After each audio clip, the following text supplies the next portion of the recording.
In New York State tonight, some lawmakers have introduced legislation that would require insurance companies and Medicaid to cover biomarker cancer testing for certain purposes.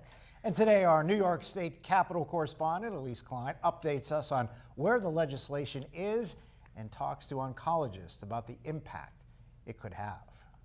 In 2017, Charlotte Carlin, at the age of 4, was diagnosed with brain cancer. Charlotte, a survivor, is now in 5th grade and traveled to Albany today with her mom to advocate for legislation that would increase access for biomarker testing, a lab test that can provide more information about cancer and needed treatments.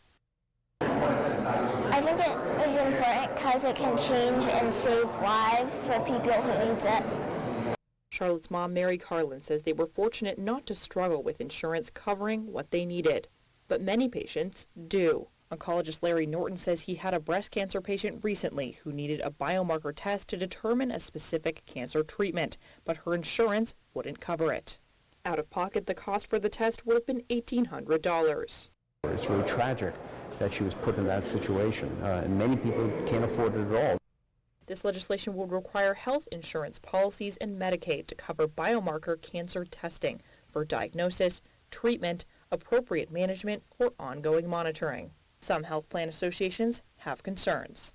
And the language of this bill is just too broad to ensure that all the biomarker testing that people might have access to would fit into that evidence-based best practices.